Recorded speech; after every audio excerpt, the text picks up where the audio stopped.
Spotify just made a huge announcement. They're going to be monetizing and paying content creators. Spotify for Podcasters just rebranded to Spotify for Creators, and they are trying to match the YouTube Partner Program with the Spotify Partner Program. I'm going to be giving you the requirements that you need to get monetized on Spotify, what you're going to need to do as a podcaster moving forward, and making sure that you get paid. Now, what we know is this program is going to be fully rolled out January 2nd, 2025. In the meantime, you're going to want to make sure you're meeting the requirements for that monetization. And I'm going to tell you every single piece of those requirements right now. First of all, this is going to be eligible to creators in the US, the UK, Canada, and Australia. I'm sure at some point they'll roll out to more countries, but this is the initial phase 1 rollout as far as who's going to be eligible for this. If you're in other countries, sorry, you're not going to get access to the Spotify Partner Program and that monetization.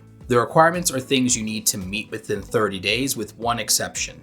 You need to have 12 episodes uploaded, and it doesn't matter if you've uploaded 12 episodes in the last 30 days or not. The rest of the requirements are 30-day requirements. You're going to need 10,000 watch hours in the first 30 days. This is not going to be as challenging for podcasters as it would be for traditional YouTube content because podcasts tend to be an hour long or more. The more challenging requirement is you're going to need 2,000 individual people that you've streamed to as far as listening to or watching your podcast in the last 30 days. This is going to favor, in my opinion, creators who have a larger back catalog. So I think for most of us, it's going to take more than 12 episodes. So I would start going ahead and loading up, especially if you've already been putting out a podcast.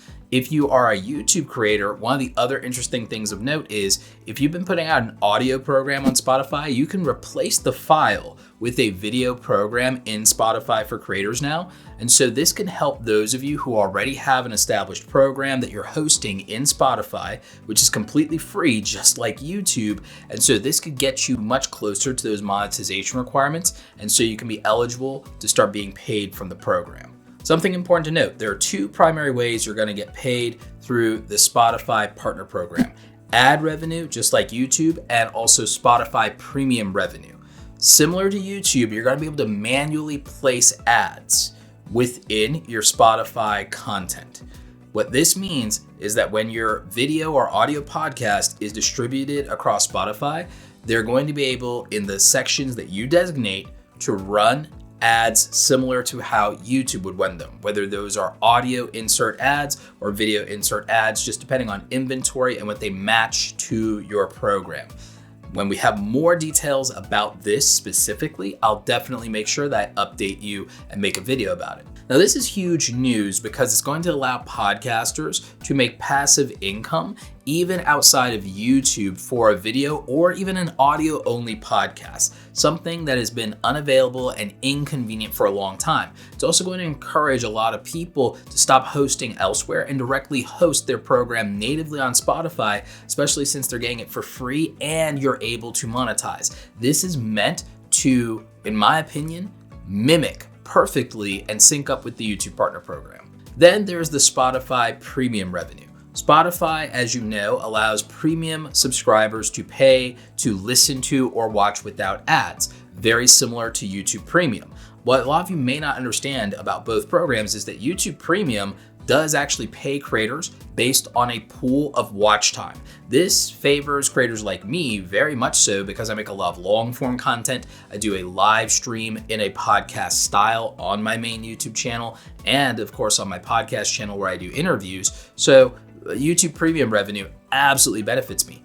Now we're going to get the same thing with Spotify. Spotify has a massive audience when it comes to paying Spotify Premium memberships. So if you have a large back catalog of evergreen content and you have a consistently updated show, you're going to be able to earn from those premium listeners whether they have ads playing or not. So now you're going to profit both ways. This is fantastic. And again, purely passive income here, especially since this, for many of you, if you're doing YouTube like me, will be the redistribution of your content. Now, to make life easy, I am going to recommend that you use the following workflow to make the most of this opportunity. If you are somebody who does live streams, I recommend branding your live stream as a podcast program and re-uploading your back catalog in video to Spotify in addition to YouTube. This will help you get the watch time required, help you get the number of stream listeners required, and help you get the number of upload episodes required. This will also give you the most opportunity to monetize existing content you already have. If you're using StreamYard for your live streaming like me, you're gonna be able to download those previous episodes directly off StreamYard in the highest quality. You'll also be able to get transcripts from them. So turning this into a podcast format will be relatively easy.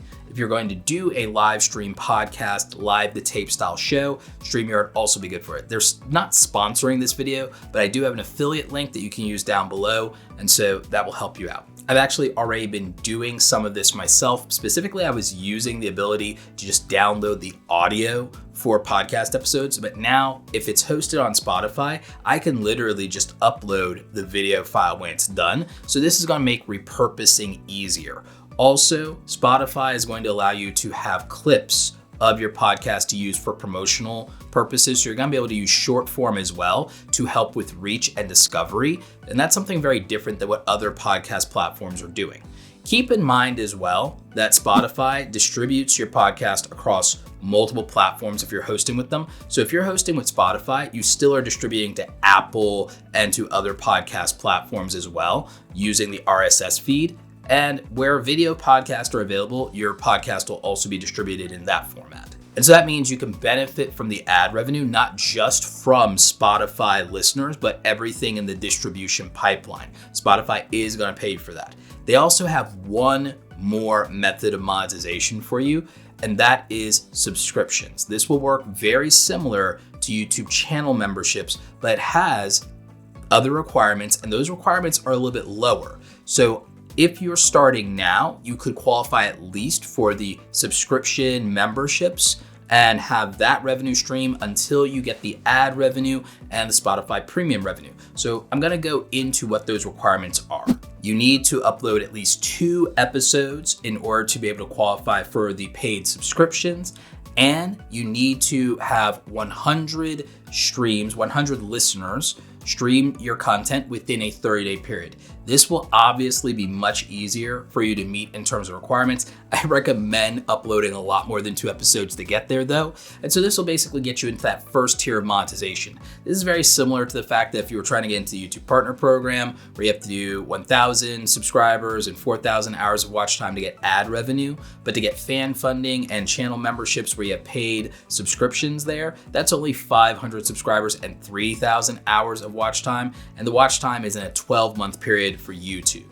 Spotify, it kind of makes sense since you have the audio capability and the more passive listening for much, much longer form content. It makes sense for them to kind of knock this down to 30 days. I don't think they're being unreasonable. And they also are keeping in mind that a lot of people already have a podcast audience and are already going to qualify for this or have a back catalog that they can bring over from other platforms. My strategy for this is obviously going to be taking the live streams that I do on YouTube, since they are podcast-esque anyway, and I brand them as a podcast that goes out to the YouTube podcast platform and YouTube Music anyway. I'm just going to go ahead and re-upload those to Spotify as a back catalog and start monetizing that way. I would highly recommend that some of you consider how you can take advantage of this, whether you're starting a podcast, you've done a podcast previously, or if you're a streamer with a podcast-like type of content and format, then this is something that I think you can use to your advantage. You can start earning a lot more money through this type of repurposing. I'm also, of course, going to encourage you to repurpose short form across multiple platforms as well, wherever you can monetize. For that, I recommend you use Opus Clip. They'll be linked in the description down below if you want to use my affiliate link. So that's everything you need to know right now about Spotify and its new partner program with Spotify for Creators. They didn't ask me to make this video. They're not sponsoring me, but I felt that since this content is designed to help you become a full-time content creator, or at least make some side hustle income, this is something you would want and need to know about. If you enjoyed this content, make sure you're checking out the rest of stuff on my channel. Check out the video series on how to be a full-time content creator, and I will catch you in the next video. Stay awesome.